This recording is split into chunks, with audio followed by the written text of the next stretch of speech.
gives you a thumbs up. If you'll stand for the pledge, please. No, but I'm going to bring it up.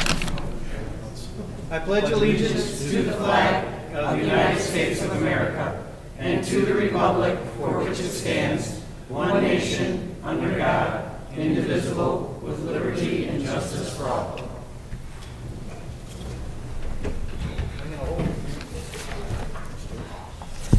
All right, everyone, welcome. Kathy, can we have a roll call, please?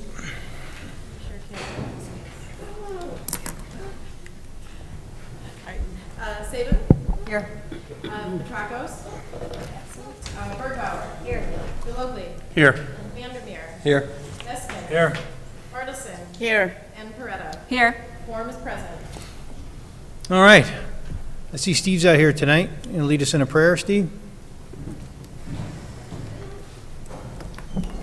God, we just want to take this time to thank you for our great city of Lockport and how you have blessed the city here and what you're doing in it and just how we live in peace and safety. And I just ask that you continue to keep that hedge of protection around our city. I ask that you would bless our fire personnel and our police personnel. Again, I ask that all the time. And just for safety for them and wisdom and guidance when they're on calls. And I just ask for this wisdom tonight for our council members and our city administration, that you give them guidance and direction. And again, thank you for everything you've done for our city. Amen. Amen. Thank you. All right, my friends, do we have any liaison reports tonight? Oh, I do. All right, lay it on us, Catherine. So a couple things. Lockport Love Golf Outing raised $9,451. The Cullivers Burgers and Badges for Special Olympics was $1,235. So anybody who came out, thank you. I was able to go into the station and get a new tour of all the changes. It's looking really good. I like the entrances on the community room being separate. So looking forward to that coming in, how those changes are. I was, I wanted to make sure for emergency situations it was set up really good too, so that's great. And then the other issue I do want to mention is ComEd does not ask for prepaid cards. We had 2 businesses in town today scammed, and they were advised they were with ComEd or their water would be shut off, so do not pay anybody who tells you you have to pay by a prepaid card or your water will be turned off. And so there's different scams going on. So I got that report from our chief today. He told me to just let everybody know. So just note, if someone's trying to request a prepaid card, that is not true. Thank you, Catherine. I appreciate that. All right. All right. Anything else? All good? All right, my friends. Well, then let us move on. What do you got, Ben? CA1? Thank you, Mayor and members of the council. CA1 is a license agreement for the use of the train station parking lot, and Resolution 17073. Hell's Gate Haunted House is preparing for a second year. They had a good, successful year the first year they were there last year. They'll have dates from September into October 31st this year. Again, we used the same agreement that we had last year. We just did a text amendment on the agreement. It is in your packet. They use the Metro station as a shuttle point for their guests. I know that they did I don't know if I see John here, but they do a video they did this year on their website explaining this is where you come to park. I mean, they do a really nice job with it. We're trying to get the word out. Seemed to work pretty well last year. We also hope that that encourages people and patrons to spend some money in the downtown as well while they're here. We thought things went pretty well. We talked to the police chief, and they meet with him continually to refine things, and so we were comfortable in trying to do a 3-year agreement. If you're comfortable with it, we can do a 1-year agreement if you want. Right now I have it written as a 3-year deal, but we're looking to get them their approved dates as September 29th through October 31st, 2017. The 2018 dates would be September 25th through November 7th. That's just kind of a contingency where that gives them a window. Those are subject to change within that parameter. But again, the whole point is that it won't interfere with the commuters. They do a good job cleaning the lot. They have an issue in this provision where they have to have it cleaned by 5 a.m. the next day. One of the alderwomen asked me about there's an item in the contract that the hours of use are until midnight, but on the weekends they do run the show until 11, and so they may not quite be done at midnight. We may want to move that to 1 a.m. just to be safe. If you're comfortable with that text amendment, we would do that. We also needed to clarify with John that would he or would he not need the parking lots here at Central Square. We've listed those as a backup. They were available to him last year, but he ended up doing his own agreement with the Lockport Township High School for backup, so he really didn't come here. So I need to get a hold of him and just kind of clarify that before the next meeting. Okay. Comments, questions, concerns? I think it worked out fine. I have no problem putting on a consent agenda, but if we have to do a text amendment to 1 AM, does that? Well, I'll make that provision change, and it'll be in your packet that way, so it's fine. You can still vote it on as consent with those changes. Okay. Are we It'll okay with reflect that? those changes. All right, consent, please. Okay. Thank you. All right, let's talk fireworks. Yes, thank you, Mayor. Lockport Fireworks, the city of Lockport has been involved in a partnership with the Lockport Township Park District for fireworks for the community on July 3rd each year at Delwood Park. Last year, we had a vendor that we had to make a change from, and we went with the Mad Bomber. Seemed to be a good show. We're looking to enter into an agreement with them for the next 3 years, locking in the rate of $15,000. Mad Bomber is a big firm that does a lot of fireworks throughout the community. We get a little bit of a discount because we do it on July 3rd. I have a contract with you in the agreement here that would be for 2018, 2019, and 2020 for the fixed amount of $15,000 each year. Certainly welcome your questions or comments. All right, thoughts, concerns? Okay, I think it's a show that everybody certainly enjoys and a lot of people come out for, so. Okay. I'm okay with consent on that if you guys are. Yes. Okay. Okay. If there's let's go quickly. If there's a rain date, I'm sorry, do we have a rain date? Yes, there is a provision for that, I thought. It's always on the 4th. So it would be on the, would it conflict with them then, or they'd be able to handle that?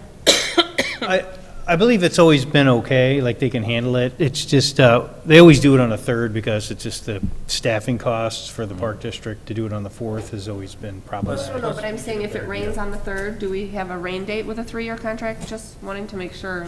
I mean, Yeah, it could I'm be looking for that. Thunderstorms. and Oh, I stuff. see, with don't the, know. with the Should there- fireworks guys There themselves. is a line, it should be understood that if there is inclement weather, that the display and seller has the discretion to cancel if we can't come up with an alternate display date within 6 months. So I think we can come up with an alternate date within 6 months. So that means it may be something like a week later or something? is It what could you're be saying? depending on, they're not going to be available on July 4th, right, because they're already overbooked. Booked up. My guess is we could do something as early as, 6th, 7th, or 8th, or the following weekend. Let's hope we don't have that problem, but there is a provision where we have 6 months to renegotiate a new date. Frankly, it would really be up to the park district because it's their site that we shoot them off, so we would have to make sure that we have their staffing available for the new date, but Okay. hasn't come up in the past, but Yeah, we've been lucky with the but rain. it's a good question. Okay. Okay. Mr. Mike Morley's here in the house, yes? Yes, thank you, Mayor, members of the council. I did ask Mike to come out. We're currently in a contract with the Waste Management for waste services. We've entered in that in 2011. It was a 7-year agreement. The current contract is still valid through October next year, but per one of the sections in the contract, we do have a provision that we can renegotiate this contract and ask for extensions. We're going to be seeking some direction to do that and enter into some renegotiations. If we can have some provisions in there that we can mitigate lower costs, not have an escalator for a year, add services, and still have a reasonable competitive fee with other communities in the area, we feel it would be worth doing. One of the questions that we have about that process is Waste Management does have a program called At Your Door. It's a special collection, and there's an additional fee for that. We're wondering if that's something the council wants to consider or not. We do have the recycling 2 days a week out of Public Works, seems to be going okay. But this is something I know that Waste Management wanted to give you a presentation on and answer any other questions that you may have. I did include the current contract in your packet. And then with your consent, I would go on to continue negotiating with Waste Management and come back at another committee of the whole to at least give you an option as to what we were able to negotiate in a contract extension. Well, welcome, Mike. Let's see, what do you got? Well, thank you, Mr. Mayor, and thank you, members of the City Council. I'm grateful for the opportunity to talk to you tonight about our At Your Door special collection program. At Your Door is our kind of curbside solution to the electronics disposal issues that many communities are facing. I understand the city of Lockport does have an agreement with Will County.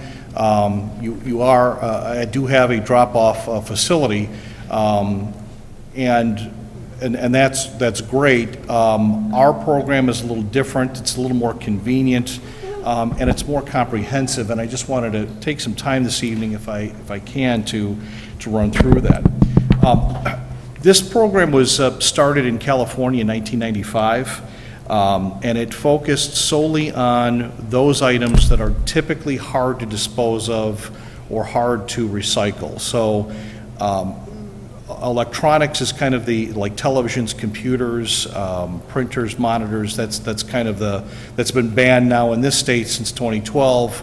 But this also covers paint, oil, antifreeze, syringes, batteries, household chemicals that many people understand shouldn't go in the garbage container. So oftentimes these things are just kind of stored indefinitely until you do some sort of cleanup or there's some sort of drop-off location that's convenient.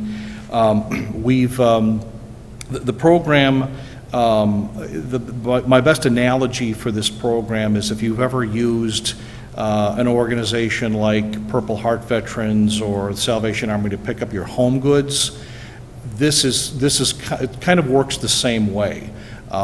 So we are not looking for these items at the curb. You just place them out at your front door.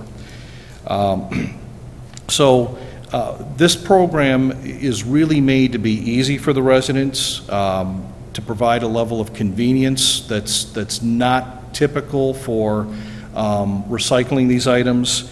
It's available to residents year-round. You don't have to wait for the special event to come or wait for the appropriate hours that the drop-off facility is open.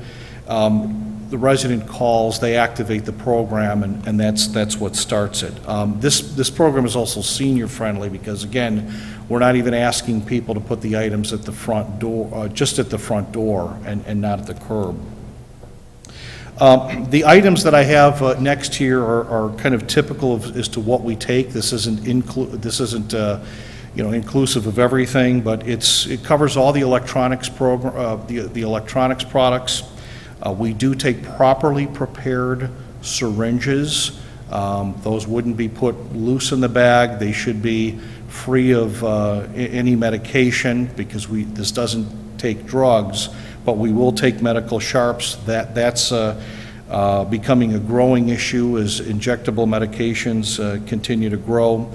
Automotive products, garden chemicals like pesticides and herbicides, your household chemicals, household cleaners, and some of those caustic cleaners that are available over the counter.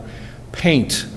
This is a big question we get asked constantly is what should we do with paint? This takes care of paint. We take gallons and gallons, hundreds of gallons of paint with this program. We also take swimming pool chemicals, batteries, household batteries, and the CFL bulbs that are also somewhat of a problem to get rid of. So the way the program works in the communities is that the resident will call, can activate it by calling an 800 number or going online or going to the website. They'll speak to one of our agents. The call center is located in California. And that agent will run through what items the resident wants to dispose of. So typically it might be a TV, a VCR, they might have a couple of gallons of paint, and some other household chemicals. They'll be mailed a kit, okay? And the kit contains certain items that the resident's going to use. So the first thing that they're going to notice is this very large heavy-duty bag. This is where the chemicals are going to be placed, okay? This is where you're going to put your paint, your oil, your antifreeze in its container. If you have needles, we're going to ask you to put those in a rigid container and put that in this bag as well. The kit also contains labels, so that if the label's fallen off, or the resident has used another container outside the original container, they can label that appropriately. Then there's a plastic tie for the bag. And then finally, and I think this is very important, there's a survey card that comes with each kit. The survey cards are pre-stamped, and they will be sent back to the municipality. So we don't want the feedback, we want the town to have the feedback directly from the residents, okay?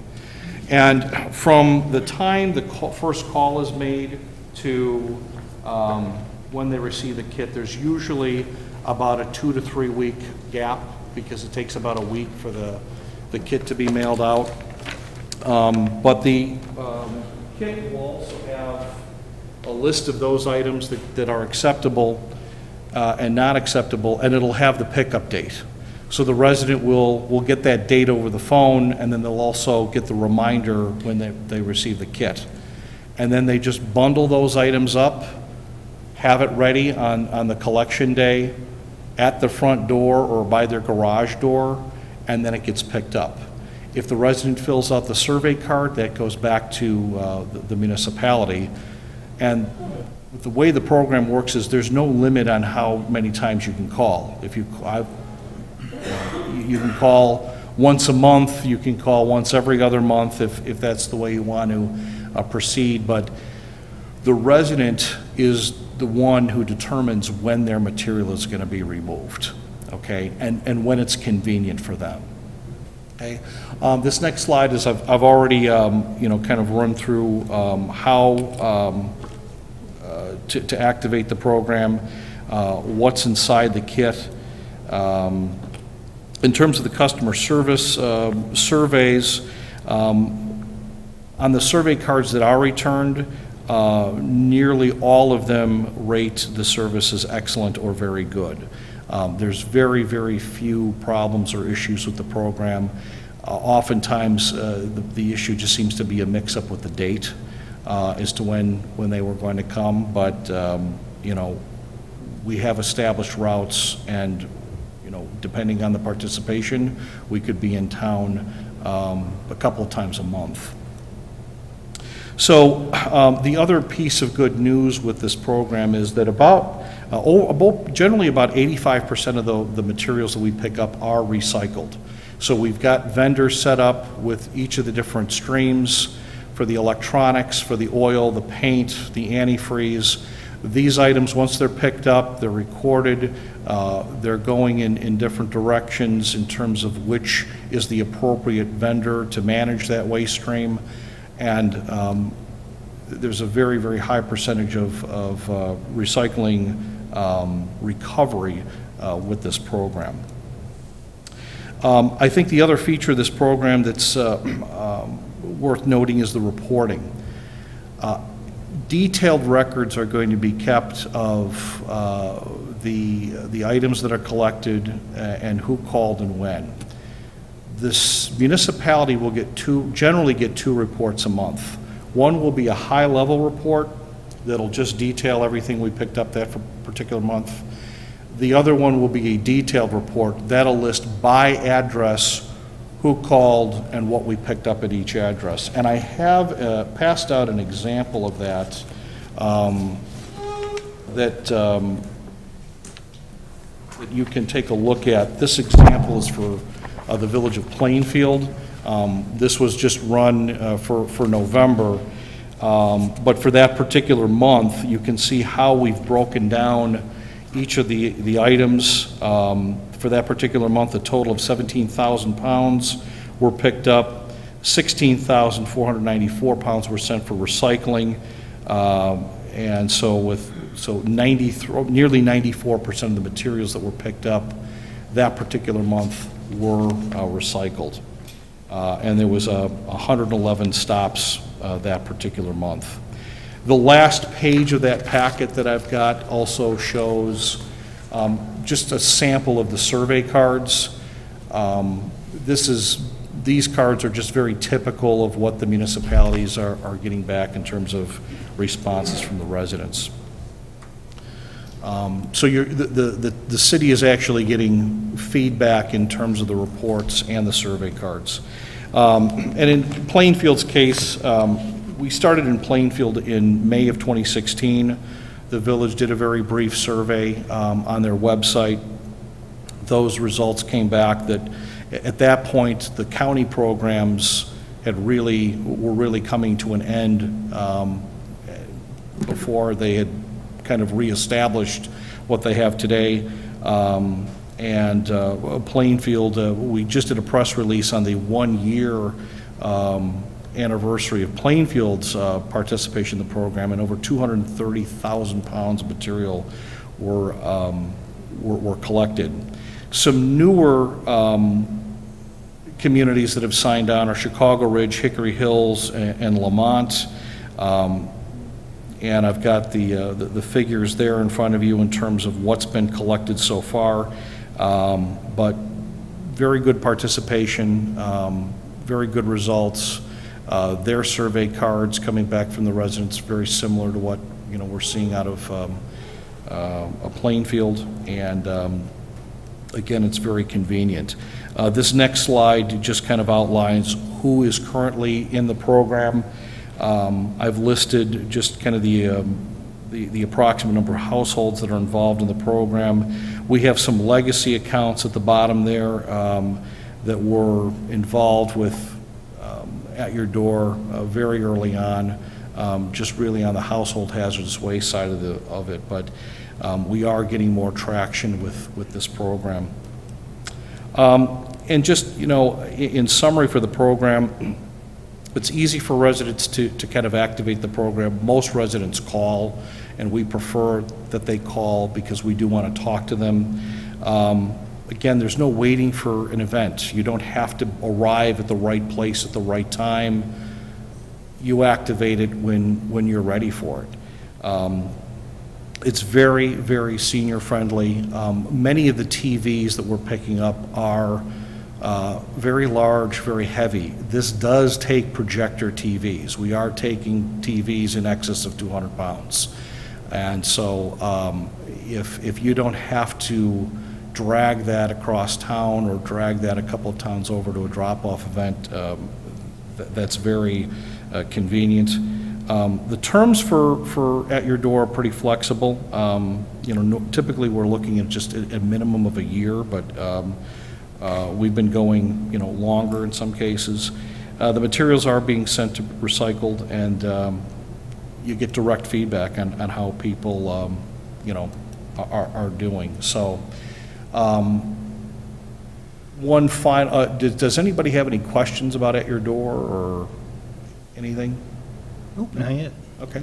The last thing I have here is I just want to acknowledge the unrelated to At Your Door. Waste Management has a program called Waste Watch. It's kind of our community support program where we train our drivers, to how to correctly report suspicious or criminal activity. We will be doing our refresher training next Thursday, and I want to thank the Lockport Police Department. They are participating again. So we have about 150 drivers that will go through the training. The city did participate when we did the initial training in 2010. This is a refresher just to recover, because we try to do this about every 3 years. But I want to thank and acknowledge the Lockport Police Department for participating again. It makes a big difference when there's somebody from local law enforcement to actually tell us what's going on and what to look for. So with that, I'll take any questions. Just one question, please. Sure. What would be the cost per homeowner, like per item? Are the larger items more expensive, or? Well, the program works kind of on a flat monthly rate per home. So it's generally between $1.25 and $1.30 add-on. And that's whether you use it or not? That's whether you use it or not, but, I mean, we do work with the community to participate in the communication so that everybody knows that it's available to them. So, I mean, your typical costs are going to be maybe annually per resident is about $15, $20, but in many cases per year.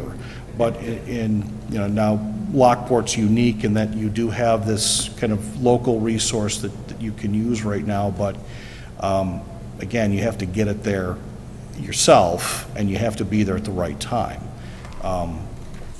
With at your door, you don't even have to be home. Did you say you can add it for 1 year and then drop it? Yes.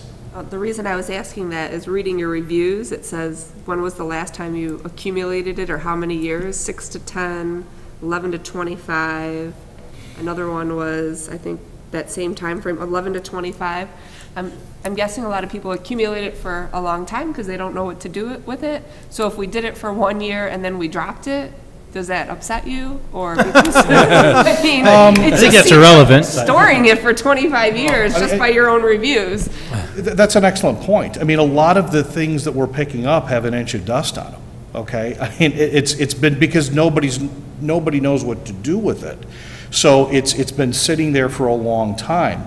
But if you wanted to just try it for a year, gauge how well the participation is, and no, it doesn't upset us if you cancel after a year. Your residents, though, might then, you know, miss that convenience, but that's one nice thing about the At Your Door program is the terms are pretty flexible. We just really need an address list from the town so that when the residents call, we can verify that they in fact live in this particular municipality. But if you use it for a year and you drop it, you know, then it doesn't really cost anything to turn it off. We could do a survey on the website for a week or two and see what residents think. To me, this is almost identical to the the yard waste containers. If you choose to participate, you have a yard waste container, and it costs you $2 a month. If you choose not to go ahead and have a yard waste container, you save $2 a month, but it's the resident's choice. But individuals can't This is everyone's choose for in. And I think this one is It's an citywide. all in, man.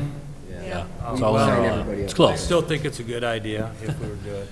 For 1 year? You bring up Every I 5 like, years? Let's just do it every 5 years. because Clean up the I'll finally neighborhood. get rid of those 10 computers I have sitting in my garage, yeah. I mean, well, that's what I'm saying. Once you get rid Yeah. of them, how much stuff do you have? I mean, Right, you'll right. have. Come to my mom's house. Okay, well, once you get rid of the stuff, the following year you don't have it. I think the problem is we've all accumulated some of this stuff that we don't know what to do with. No, But it's- once we get rid of it, It's a good point. Hey, let me ask you a question. Refresh my memory on our deal with the county. We have an annual agreement with the county to operate a recycling center at Public Works. It's twice a week. It's available to the public, but only certain hours and certain days, and off the top of my head, it's like Tuesdays and Fridays, it's free to them. We actually get some staffing from them to run it, so we're not burdened by it per se. I mean, every once in a while, someone comes on an off time and we have to address it. Seems to be going well. The participation on it is a little laxing, I would say. I thought it was gonna be more utilized, but maybe it speaks to that no one wants to put a 200-pound TV in the thing. I think we do find them in our right-of-way from time to time, and we spend staff time picking them up, and that's something. it's limited hours, and it's during working hours. Right. That's what my neighbors have said. Sure. It's during working hours, so how do you Yeah. get there? Yeah, and that's just, And to bring the item there, that's always a Sure. pain. But we don't collect, do we collect all these items listed? No. I don't no, think not so. all of these. This is just electronics, electronics. Great right. question. Yeah, it's only, the one we have at Public Works is only electronics recycling. This would be a lot of household hazards, including electronics, So once so. again, per year, because that's how the residents are going to be charged per month. About $1.25 a month or so, yeah, per household. So you could add it to the contract extension and then renegotiate it 3 years from now if you want. I mean, we obviously, Sonny and I will have to work with Waste Management and the language and how we have to make sure that if the council does want to opt out of it, that they have that opportunity. And again, we could do a Survey Monkey or whatever you think if you want to, test the waters on it. tonight I'm not looking for action, I'm just looking for some direction to go meet with, have Sunny and I go meet with Waste Management and see what we can bring back to you at a future date, and don't know whether to include this or not, so. Does the Survey Monkey cost us anything? Very little. Yeah, it's very reasonable. Yeah, why don't we send it out? I'd like to Send get something some out just to feedback see from what some the folks. stats are, and we can do a little Just to press get release on it. everybody's, the residents' opinion on it and see if the majority feel it's. Give it I 2 know weeks. For some, for me, it would be great. We could do Facebook and, Okay. with, I was Yeah, planning let's to- get some community feedback, and then we'll go like from there. September 1st or something, and then we can, Okay. All right, will do. Any other questions? I do have something not necessarily to at your door, but more specific for Ben. Yes, sir. And I guess really for everybody up here. Ben and I have talked about this a little bit, but I guess this at your door is potentially separate, but what you're actually looking for is kind of guidance to move forward with contract extension Yes, negotiations? at least there's a provision in the current contract that will allow us to enter into negotiations with the current vendor to see if we can kick out, there's a fuel surcharge in there we don't need anymore. We might be able to add some additional festival and events coverage that we have to spend a little bit out of pocket on. My goal would be to sync this with our fiscal period, so instead of ending in October of next year, we would have it sync in January 1st with our fiscal period, which makes some sense. So there's some housekeeping things I'd want to do, and obviously we would try to negotiate, there's a cost escalator in there every year. We would try to get that waived for the first year or something. So anything is on the table, anything's negotiable, but my plan, with your consent, is to go back and talk to them about this contract. How can we make it better? Can we improve service and save costs? That might be a tall order, but let's take a look at it and bring back options at a future committee of the whole. So just for the other alderman and alderwoman, you guys have probably noticed by now I'm a broken record about going out and getting competitive bidding. I've been in purchasing organizations. I know that's the best way to do it. So we don't need to get into details, but I laid out some pretty specific criteria for Ben of if you can get X, Y, talk about some cost savings, things like that, then I would consider it. But otherwise, if that doesn't happen, I would like to see it as a competitive bid situation. Yeah, we're hopeful. I think it's fair to engage, but just we're hopeful, but my no mind is promises. not. What is our total contract with them? I don't know if I have the actual dollars. 2.5 million? Oh, well then, yeah, we should get a competitive bid. It's a large amount. I don't have the actual amounts About 2.5 million for the whole thing. for a whole year.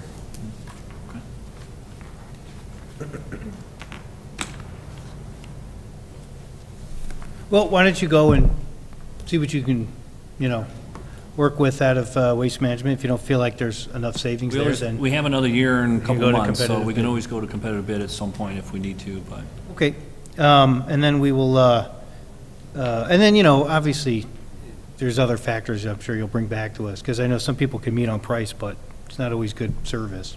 I remember, I used to live in Westmont years ago, and across the street was Downers. You could push your house to the curb in Westmont, and they would take it. And across the street, you had one can, and that was it. Right. So, because they were on a different service contract. So, We have good we'll have to crews. make sure we compare service too, as well as price. Right, there are challenges in the waste industry that are out of our control. Certain competitors can't service certain areas, there's territories and land use and allocations through the counties, and so there's only really a handful that could even service us or be capable of competing, but, let's see what we can do. All right, don't get me wrong, I like Waste Management very much. I think I rarely get a complaint from Waste Management. I think you guys do a good job. So, yeah, see what know you can you do, guys- Ben. We'll do the survey monkey, and then we'll do some I negotiations. know you guys and have the come back. great garbage cans, whereas other services might not have the garbage cans, so that's another factor to keep in mind, to keep it uniform. But I still don't think it hurts to see what everybody else is charging. It's a big contract. Well, we'll definitely do an analysis with other communities and present that all to you. We'll do some homework. I just didn't want to spend all the time if you didn't want to option to it, so. Okay, all right, so move forward with your Survey Monkey and on that part. Okay. Thank you very much. Thanks, Mike, thanks for coming up. All righty then. What else we got? Sonny? Yes. Mayor and members of the City Council, item AT-1 pertains to an ordinance amending Chapter 30 of Lockport Code, specifically Section 30.004, 30.104 and 30.105.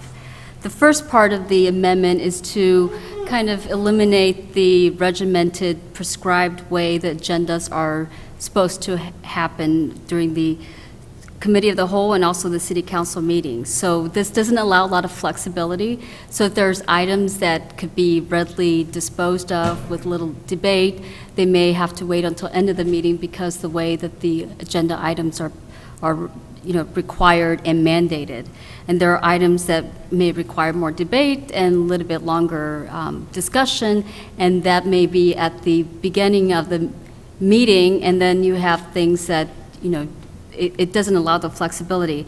In addition, if there are reasons why the City Council needs to convene a closed session meetings, it may be in the middle of the meeting. So that doesn't allow the flexibility, and therefore the amendment will get rid of the mandated requirements. It doesn't mean that those items are going to be gone.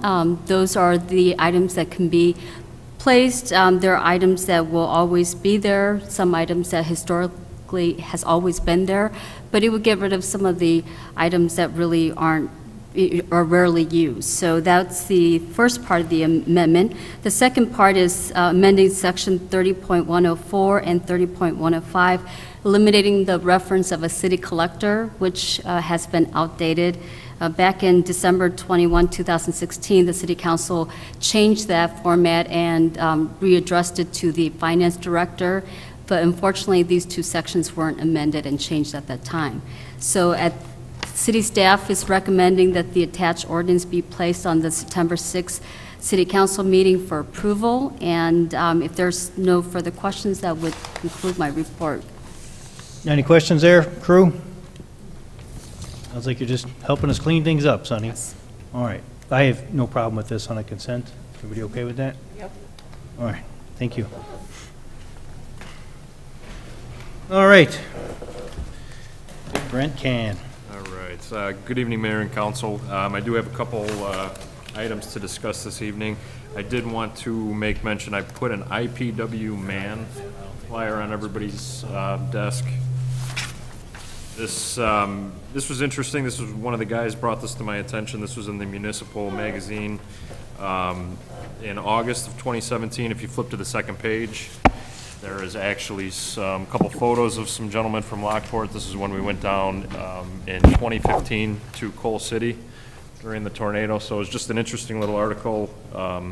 Talks about who was there, all the different groups. Joe Cronin's a big part of this group, and just wanted to make you all aware of that. This is a very good group, a very good program, and hopefully we never have to use it on our end, but we like to help out neighboring communities. So just wanted to bring that to everybody's attention. And then for PW1 this evening, this is to start our 2018 and beyond CIP project discussion. This is really strictly trying to figure out what we want to attack next year and potentially in 2019. The future 2020 through 22 or 23, that will come looking sometime in October. So what we're looking at right here is I prepared a couple different attachments. The first attachment is if we had all the money, we had funding available, we had some reserves in place, we would do what was proposed through the previous CIP and then also some additional projects that are needed to help with the current water system. If you look at attachment number 1, which was a revised attachment, that includes everything that ideally, if we had all the funding and we had everything in place, that's what we would like to do next year.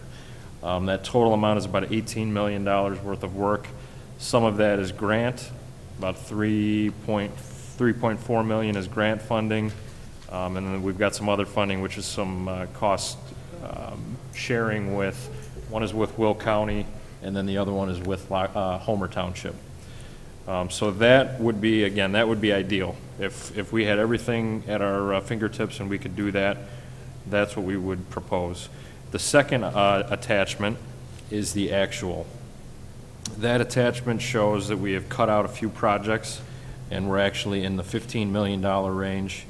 The majority of those cuts were in the capital line item, which is where we are currently, we've done a lot of great projects, over the last couple of years. I was not here, obviously, but there has been a lot of great strides that the city's taken. They've spent a lot of money, done a lot of great improvements, and so now we're kind of to the point where, do we want to continue that? Do we want to continue to make these improvements?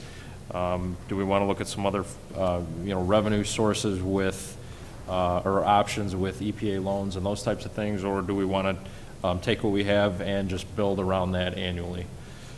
A couple projects that I did want to touch base on because they are not in the CIP, and you would not have heard of them up until this point. If you go to the memo, the first one is the Oak Street water main, and the second one, which is under the same heading, is the Exeter and Sagebrook water main. Both of these projects are very similar. They're taking dead ends that we've currently had in the city. For the Oak Street water main, that's about 1,250 feet. That's going to connect two dead ends. Again, one of the things that we're trying to do is we're trying to eliminate dead ends. We're trying to improve flow across the city. And what that's going to do is, it's very simple. It just improves water quality for the entire city. You eliminate dead ends, you eliminate stagnant water. You also improve flow, you improve pressures. So that's just something that's been out there that when I got here talking to the water department, that was brought up. Exeter and Sagebrook water main, this is just a little bit of, I think, a timing issue. Exeter on 163rd Street, and then Sagebrook on 163rd Street on the south side. They both came in at various times. Unfortunately, they both didn't connect. There was a gap in the water main. So we've got this brand new water main. We've got a nice water main running down, 163rd Street, and we just didn't make that final connection with Sagebrook. Again, just kind of, I think the plans, everybody's working on trying to get these out there, and they just came in almost too close together, I think, is what happened. So about 250 feet of 12-inch water main. Again, what this is going to do is it's going to connect some loops. Strong recommendation to get this done. Brand new water main. We want to continue that good flow through the city. The next one, the Commerce Street resurfacing. This is a couple reasons that we wanted to do this one next year. We've got the Commerce Street alley from, or I shouldn't say alley, Commerce Street from 9th Street down to 10th Street. That's being done this year. So that work will be done. We'll have a nice new roadway there. So we want to continue that. We want to make it easier for residents to get in there, want to be down in that area. But we also, with the improvements to State Street, we also want to improve that area because this will be another access and another way to get down to those residents and those businesses. So a couple reasons for including that next year. Again, that's a resurfacing project, so a roadway. Very little else that would be done. Little beautification potentially along the edges of the road. But other than that, it's a resurfacing. And then the final one that, again, was not in the CIP, Hamilton parking lot, Central Square lot resurfacing. I know these have been talked about, but they technically were never in the CIP, so I just wanted to bring those to everybody's attention. And again, a couple things here. We've got some storm structures I'm sure everybody's seen, especially on the east side of Central Square here in the parking lot that have settled. So we've got some areas that need to be improved there. A lot of cracking, we've got some potholes again on the east side of the parking lot. You can see where I come in the building most often. That's what I see most. But the east parking lot's in bad shape, so Central Square would be resurfaced. Hamilton parking lot would be resurfaced as well. We had some challenges this year during canal days. The concrete in that parking lot and the curb and in those islands was breaking apart. I actually got a phone call that some kids were throwing the concrete stone around. So we got out there that night before the next day and did the best we could to clean it up. But we wanted to improve that. Again, there's some settlement with the storm sewer. We wanted to improve the flow in there. And we wanted to make that more accessible. Again, this will be a nice add to improve parking down there while we're doing all the work downtown on State Street. Those are the three CIP. Those are the three what I would say are fairly easy projects to discuss. Does anybody have any questions or concerns or more detail needed on those? I want to make just a general comment. So, Brent, I think this is really good, and I appreciate getting it forward, right? We've got budget coming up, and we've got to start figuring this stuff out. That being said, a CIP is difficult to follow in a one-year time frame, right? Because we're going to spend $18 million next year, and I don't know the numbers, right? This isn't something that I've got kind of pre-planned, but, you know, I don't know our funding for the next 5, 7 years, whatever it may be. We could go from 18 down to 1, right? And have no money left to spend in future years. So I think this is good, and we've got to kind of decide what we want in the budget, and this is a really good recommendation. I'm sure we'll have some discussions on it.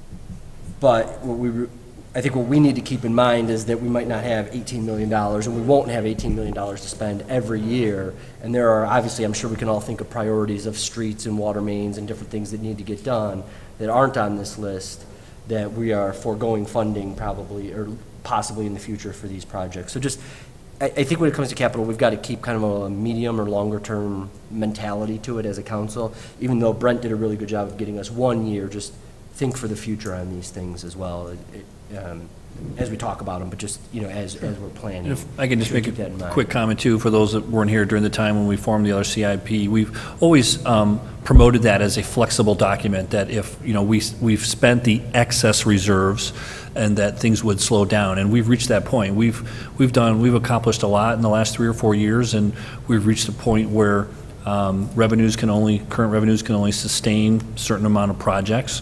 And now we're kind of coming through Brent a hot potato this week, where he's coming in here after being on board 3 or 4 months, and we need to decide how we're going to go forward with the CIP. Do we leave it where it is? Do we talk about future revenues at a future meeting? What are your priorities as a council, and to give us direction so we know how to represent this? Sure. I think actually, Jason, you framed it well.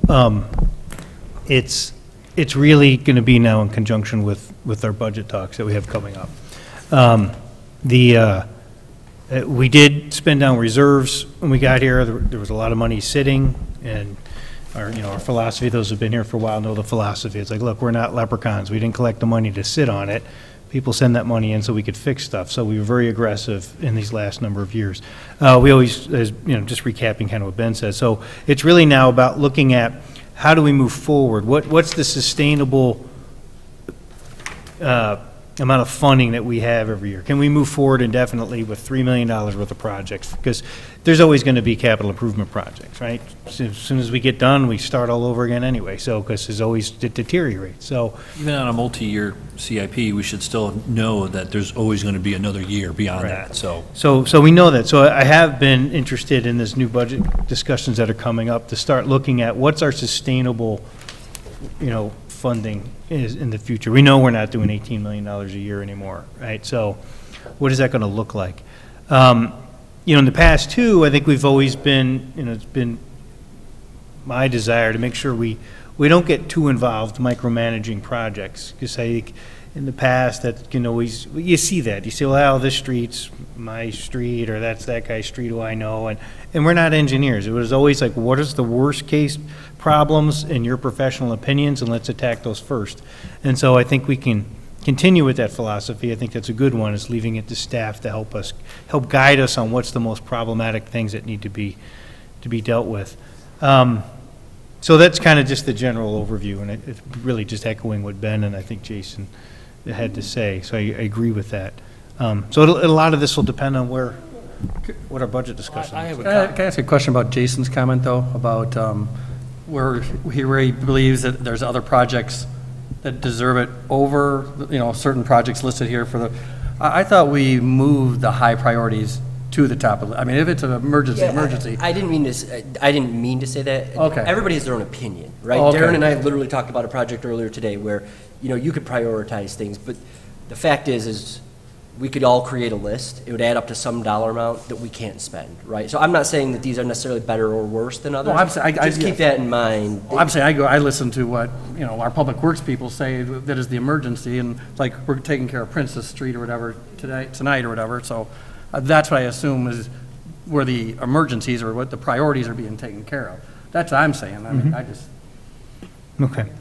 I'd like to comment on the creek stabilization, Milne Creek stabilization, which the original line item was $500,000. Okay, that would be part of a $10 million project, okay? And so we can't do it all.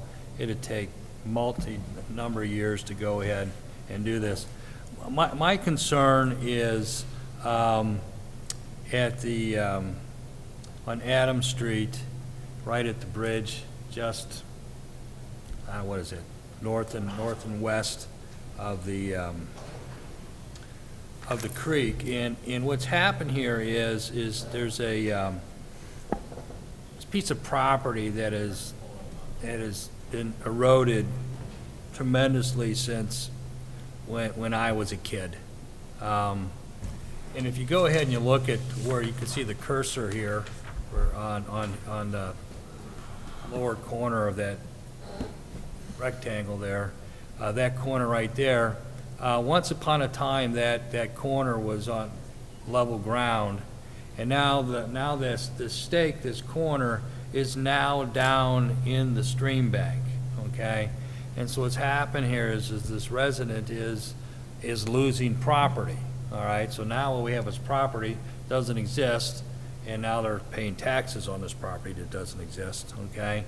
And this is it's an engineering problem that goes back 60 years when Kelvin Grove subdivision was being done.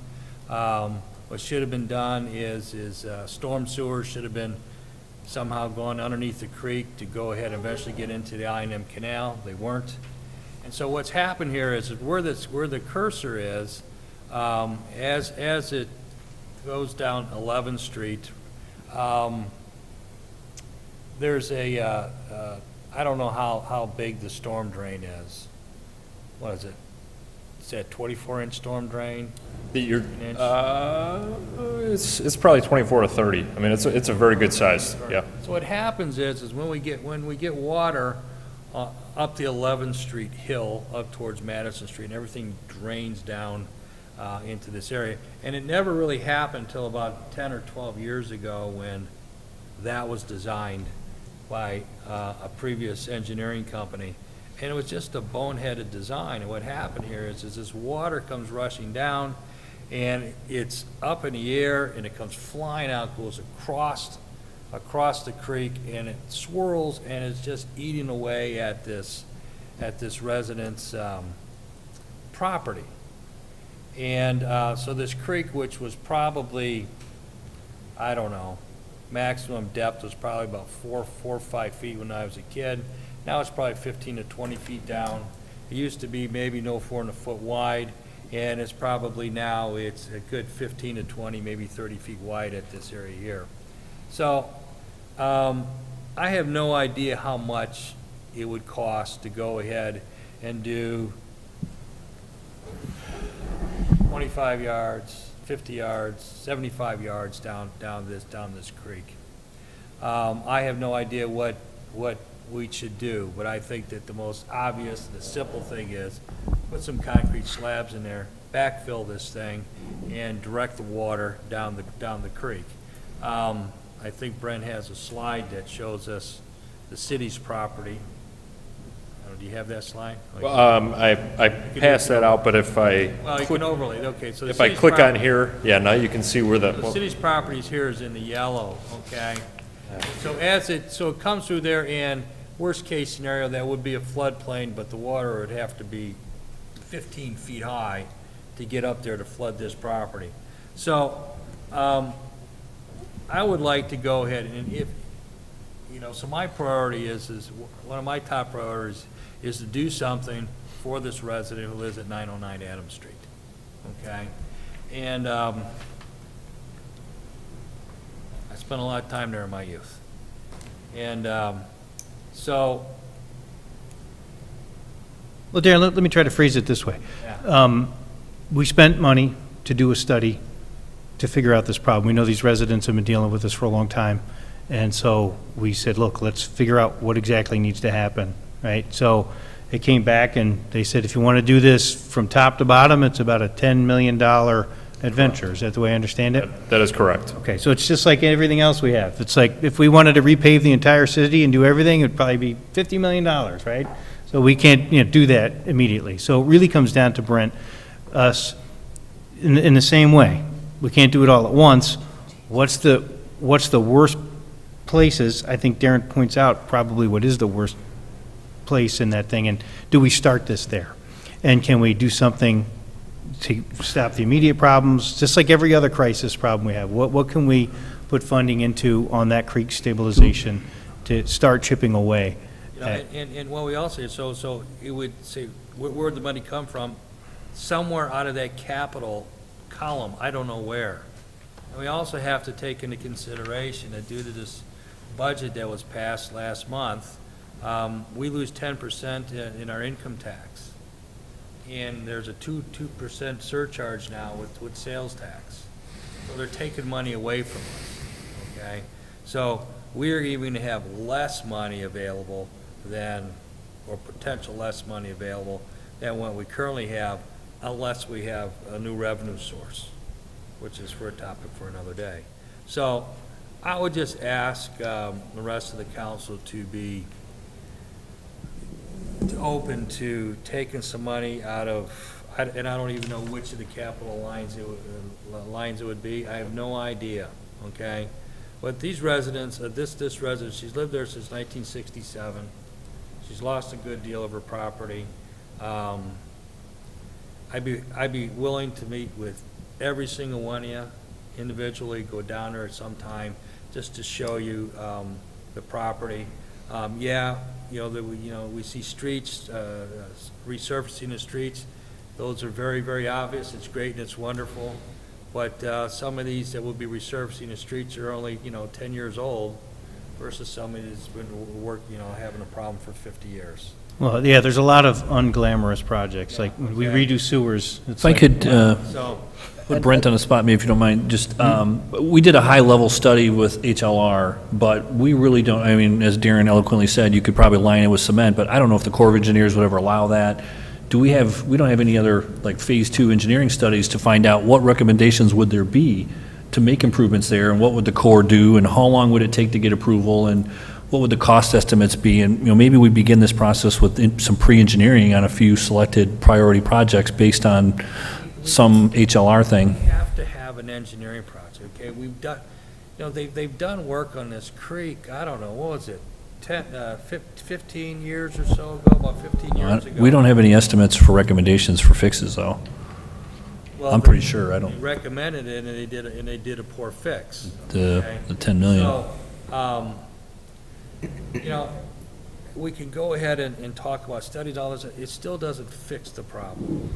And so what we do, we wait another year, and then another year, then another year, and then another year, because it's never going to be top priority.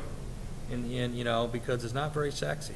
Well, whatever it needs to be I mean, we have to be methodical. I'm not going to make the same mistakes like you said. It was poorly designed years ago, probably because they didn't do the studies, because a bunch of people said, fix it now. Well, so I want to make sure it's done right. But that study would have to come out of the funding for that study would have to come out of this capital column. Sure. So whatever I think, it's true. We have this, like Ben says, this 10,000-foot view.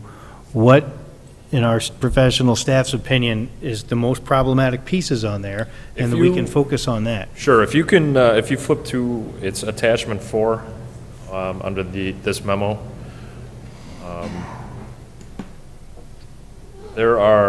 this is the Millen Creek Site Assessment Priority Area. This really dials into exactly where the most problematic areas are. So obviously red is the most, the highest priority on down to green. Adam Street, you can see both sides of Adam Street are definitely red. So this is a high priority problematic area. This is one of the higher priorities. The challenge comes with this being Army Corps jurisdiction. This is something that they're going to have to approve what we do as far as an improvement in there. As far as the study goes, we've done the initial study. We have an idea of what we need to do. From here, we just need to start selecting phases. In my opinion, we would select phases that are manageable, bite off essentially exactly what you're saying, Darren and Mayor, bite off pieces that we want to do. and we move into a, essentially an estimate, and then right into the phase 2, right into the design plans. I don't want to say we don't need to do another study per se, but you do need to look at it and evaluate it and make sure that what we're going to propose will be approved through the Army Corps. Whatever cost for whatever we may do, Right. even if the cost is zero, will still have to come from that capital column. Correct. Right. Which means that we're going to have to Correct. eliminate. It could be 20,000, it could be 200,000. Let me tell you where 500,000 came from, just so you know. Lisa and I were looking at this, and we were paying attention to the HLR study a few months back, and it's a $10 million deal. So we knew we couldn't afford $10 million, so we just arbitrarily said, well, we need to consider something. So we put 500,000 times the next, X amount of years. So does it end up 100,000, 50,000, 200,000? I mean, we have to defer to you in regards to priorities of what you feel the capital projects are going to be.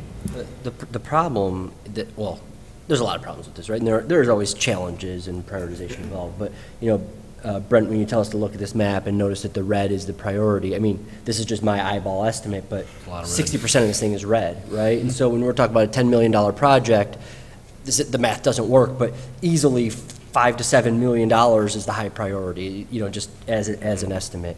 Anything but to a road, I think, would be a concern and a priority. Yeah, Just in my opinion. so that's concerning. Now, that being said, I did walk with Darren on the specific property he's talking about, and I agree, right? And when we were out there today, Darren said a couple times something to the effect of, like, imagine what could be done in this problem area right here if we had $50,000 to do something. Well, and my response was like, oh, I don't know what could be done, but if there was a $50,000 fix for 909 Adams Street, I would support that for sure. But the problem is, I look at this at $500,000 is what we threw out for this year, and that's 1/20th of what HLR is saying. Now, we're obviously not saying we're going to spend $10 million, but I guess I would put it back to, this is a committee of the whole, it's a discussion, right? I would put it back to Darren as liaison with the CIP, and I know you've been very involved. Brent, I know you've been very involved of, okay, throwing $500,000 out doesn't work. I understand why we would do that to get started for discussion, but that doesn't work. But is there a more specific recommendation of,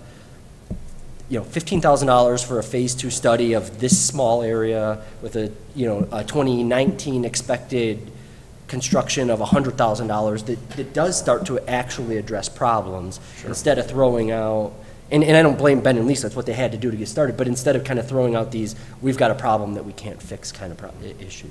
Yeah, and I think it's exactly right. And taking it just a kind of a step back to 5 minutes ago, I appreciate what everybody said up here, because it's nice to hear that everybody's going to rely on our opinions and what we're presenting. So I appreciate that.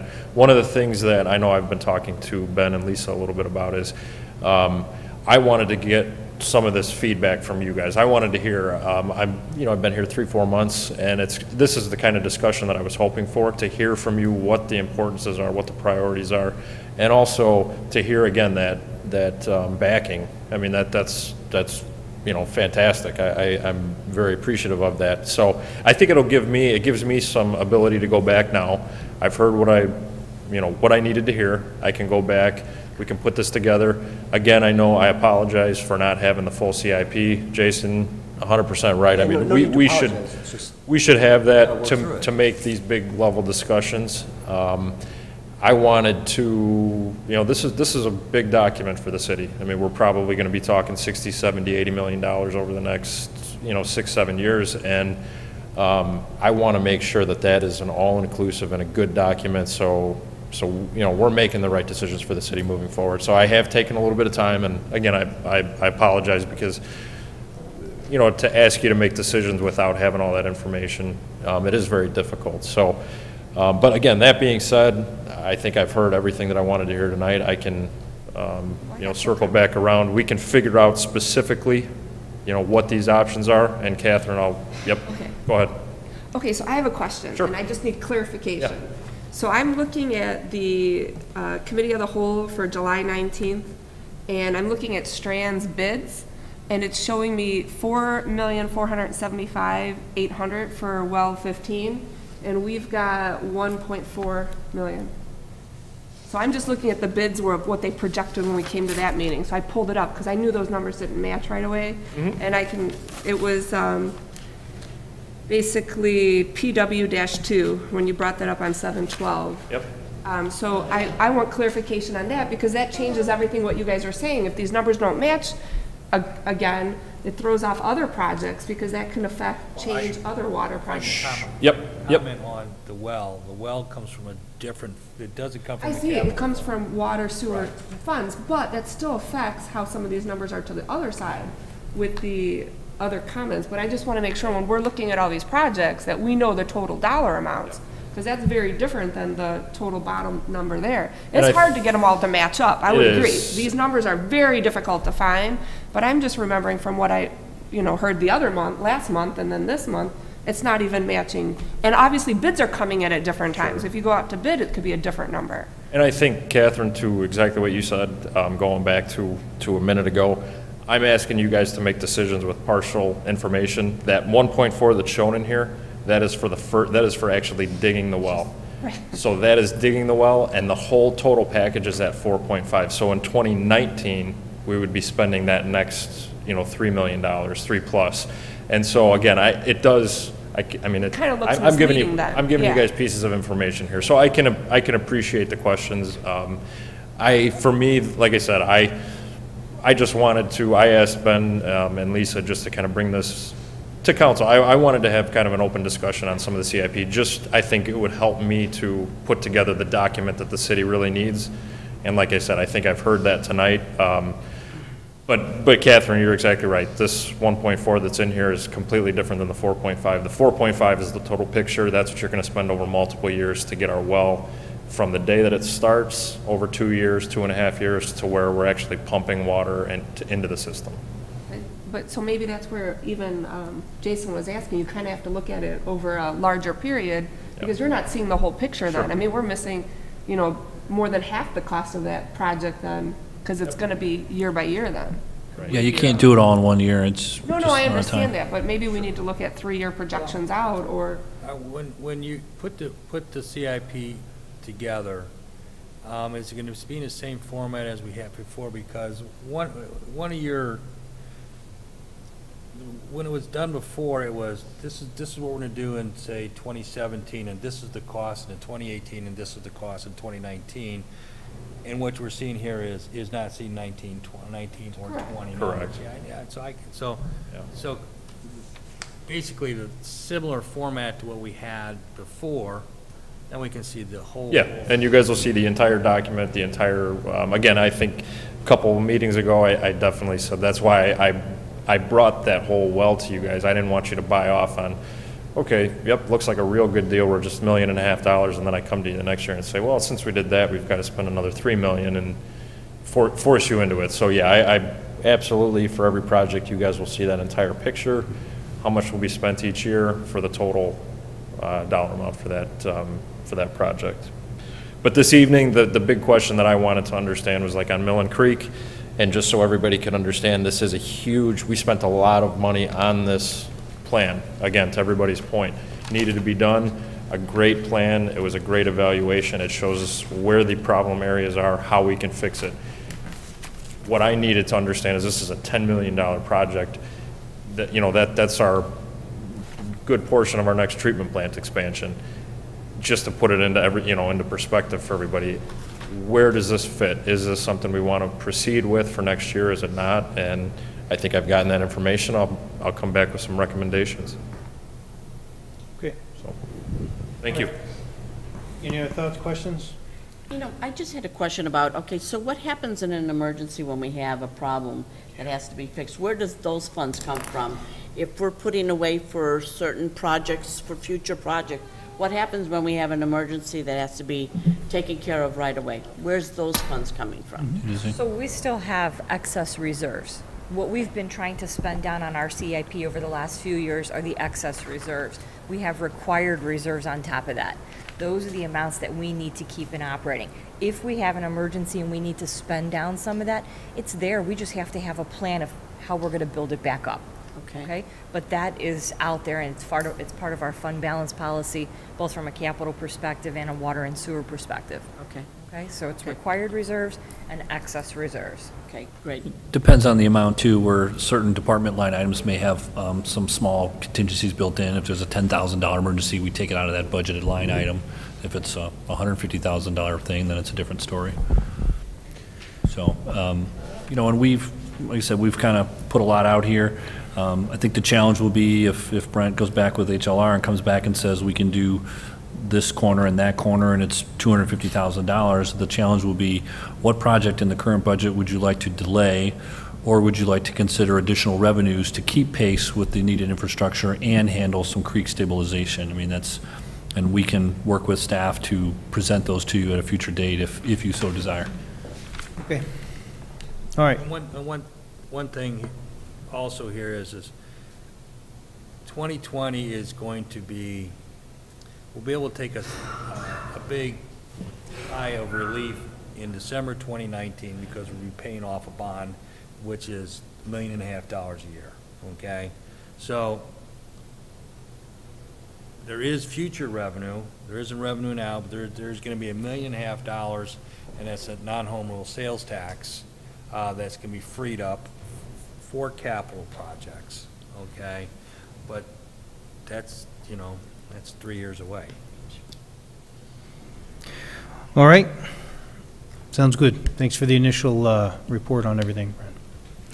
All right, any new business? New and special? Any open floor comments? I know some folks came out tonight, but I don't know, hopefully you got some answers of where we're going with this. So, but if you have something you want to say, you're welcome to come up to the podium. Otherwise, we'll go ahead and look for a motion to adjourn. Make that motion. JR? I'll second. Seconded by Jason. All in favor? Aye. Okay. All right, my friends. You guys need a break or you want to plow on? Need 5? Keep rolling. Keep rolling, all right. All right, Kathy, as soon as you're ready, just give us a roll call. A lot of money. Yeah. If we had $300 million, we still wouldn't have enough money. Exactly. Yeah, never have enough. That's what happens when you put stuff off. Future. Did I get 2 of these? What is this? Why do they look so different?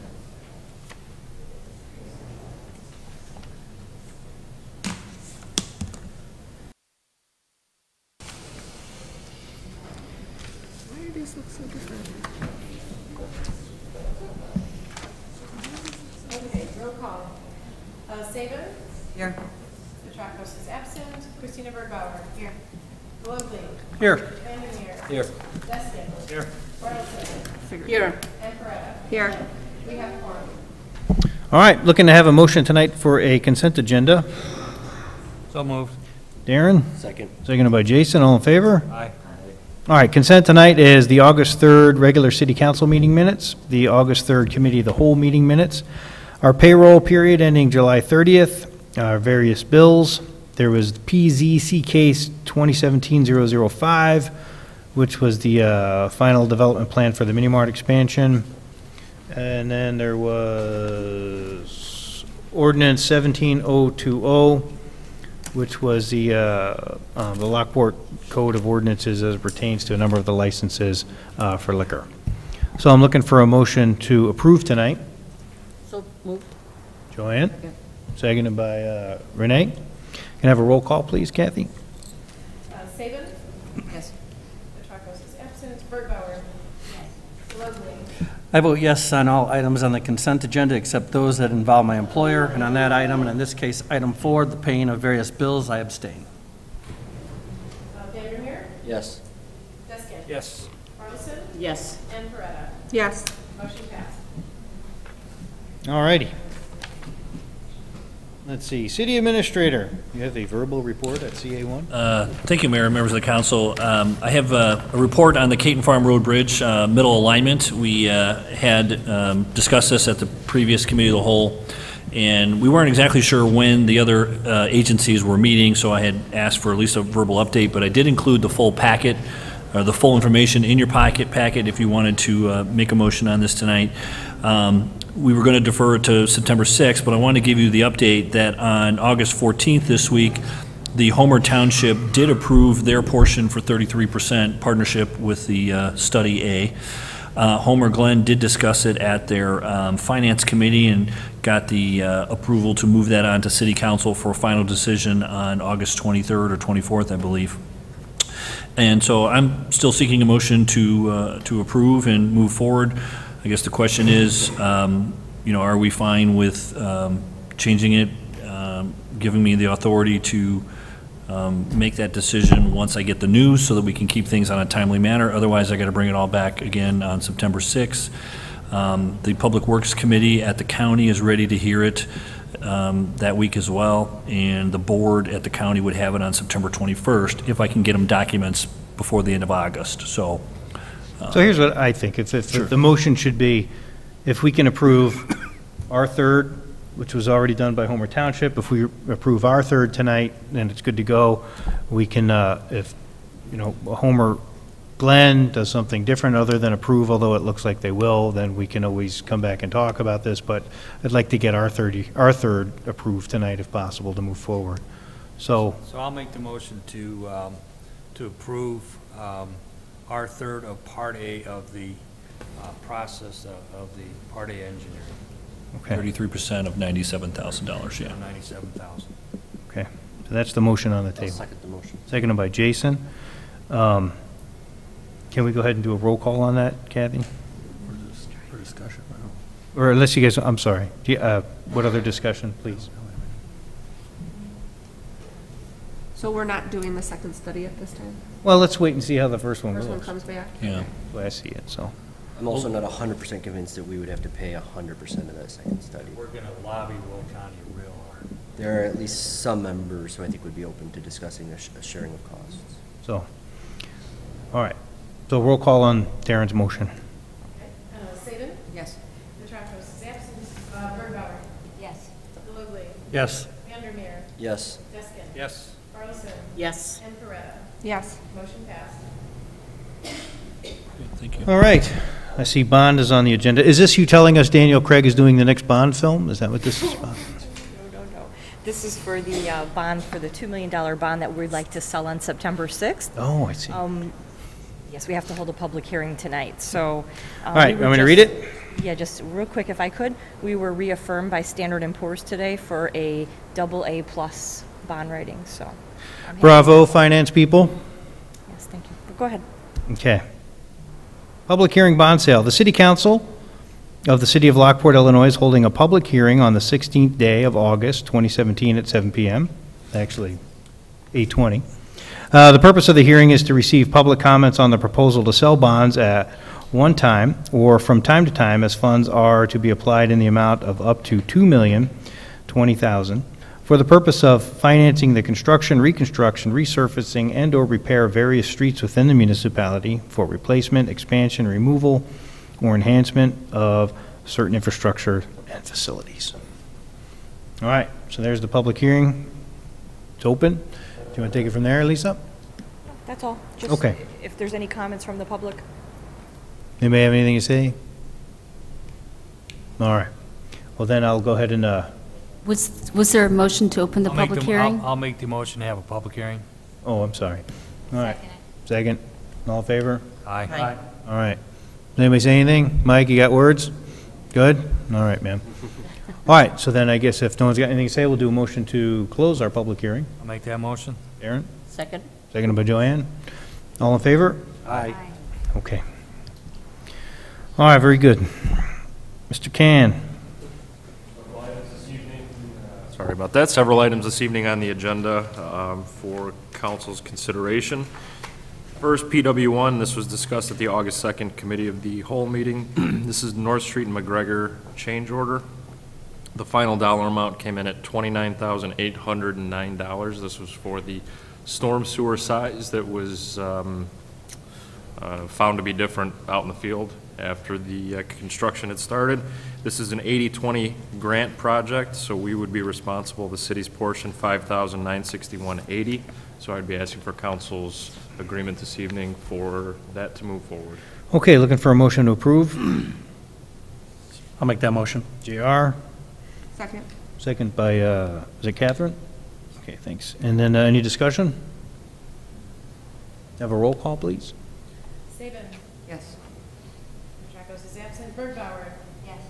Delovey. Yes. Vandermeer. Yes. Deskin. Marlison. Yes. And Coretta. Yes. Motion passed. All right, what do you got, PW2? All right, thank you, Mayor. Thank you, Council. The second item is the 2017 water main project. This would be an additional portion to that. This is Princess Court and Charles Street water main. As everybody, I think, is very aware, the water quality in that area was very poor, and this project would improve that water main quality. The contract would be awarded to Len Cox in the amount of $308,107. There would be an additional construction observation cost to Strand in the amount of $29,800. Excuse me, as you can see on the second page, we would be giving the existing contract a 32-day extension going from September 28th was the original completion date. New completion date would be October 30th. The contractor has agreed to hold all the unit prices from their existing contract, and this evening would be looking for council's concurrence, authorization to move forward with this project. All right, looking for a motion to approve. Make that motion. Darren, Second? seconded by Joanne. Mayor, at this time, I would like to abstain from deliberations and the vote on this. I'm interested, or my company is interested in supply material on this project. Okay. Any other thoughts, concerns, discussions? All right, we'll do a roll call there. Saban. Yes. Petracco is absent. Birdbauer. Yes. Delovey is abstaining. Vandermeer. Yes. Deskin. Yes. Marlison. Yes. And Coretta. Yes. Motion passed. Thank you, Mayor and Council. The third item, PW-3 this evening. The next two items, good news on both of these. Both projects were bid and looking for award tonight. The first is the Porter Plaza Storm Sewer. This is to improve, upsize the stormwater around the plaza, go under Illinois 7, 9th Street to the north, and go through the existing parking lot of the church and outlet the water into the creek, Millen Creek, on the north side. So this evening, what we'd be looking for is we did receive 4 proposals. The budgeted amount, $450,000. The engineer's estimate was $363,525. Len Cox came in at $289,229.82. That was all inclusive. Everything on the bid came out well. Again, there was four bids, so we feel like we got very favorable bids on this project. Looking to move forward with that project here in the next couple weeks. And this will be, if everything goes well, we would have all of the stormwater improvements would be in this fall, maybe some restoration into the spring. All right, looking for a motion to approve. I'll make that motion. Darren and Christina. Mayor, I once again abstain from deliberations and the vote on this matter. I am interested in selling them product. Okay. Any other thoughts, concerns? All good? Roll call, please. Saban. Yes. Petracco is absent. Birdbauer. Yes. Delovey is abstaining. Vandermeer. Yes. Deskin. Yes. Marlison. Yes. And Coretta. Yes. Motion passed. Thank you, Mayor and Council. The fourth item on the agenda this evening for the Public Works and Engineering Department. PW4, again, fantastic bids. 2017 resurfacing and patching contract. Opening of the bids, we again received 4 different bids. The one thing that I do want to point out on this contract, we did add in the Parkside Estates Phase 2 street improvements that were discussed a couple meetings back. This is work that we received money from the bank on. Wanted to just point out that the budget for that was $157,000 and some change. This is just for the roadway portion. The bids came in at $113,000 on that one, so we did come in under our estimate on that, which was very good. But in total, the budget amount was $840,613. Final bids came in at $692,050.70. Austin Tyler Construction was the low bidder. They're doing work currently on North and McGregor. I forgot this earlier this evening. North and McGregor, they did get binder down today around the school on North and McGregor, so that was a very important piece today. I apologize for kind of mixing that in, but Austin Tyler's doing the work up there, so again, a good contractor that we would like to recommend award this evening. All right, looking for a motion to approve 17072. Renee? Second. Seconded by Christina. Thoughts, concerns? All good? We'll do a roll call, please. Okay, Saban. Yes. Petrakos is absent. Bergbauer. Yes. Delugly. Yes. Vandermeer. Yes. Deskin. Yes. Bartleson. Yes. And Coretta. Yes. Motion passed. Thank you, Mayor and Council. That's all that I have this evening. Okay, looking at PZ case 2016-003. Yes, thank you. The public hearing for the annexation agreement on this one was held, along with other requests were considered at the Committee of the Whole on August 2nd, not 3rd. To summarize, Ganesha Gaithri Temple is seeking approvals for construction of a new building, new temple building, which would include a worship area, a lower level basement with a community room and kitchen, a new parking lot, and a proposed detention area, as well as a new septic system. I've identified the plans that are being considered this evening. The applicant and his development team are here this evening, as well as they were at the last meeting to respond to any questions or comments. Just to reiterate, the plat of consolidation and dedication of the additional right-of-way, which is a requirement of the annexation agreement, will be presented to the Plan and Zoning Commission next month, so you'll see that shortly thereafter. With that being said, staff is asking the council for motions to approve ordinance number 17-021, which is annexing the property, resolution number 17-069, which would approve the amended and restated annexation agreement, approval of ordinance number 17-023, which would be the rezoning. And on these three items, it does require 6 affirmative votes for approval, and the mayor does vote. And then number 4 would be ordinance number 17-024, which is the amendment to the special use permit for a religious house of worship, and that's to incorporate the old piece with the new piece.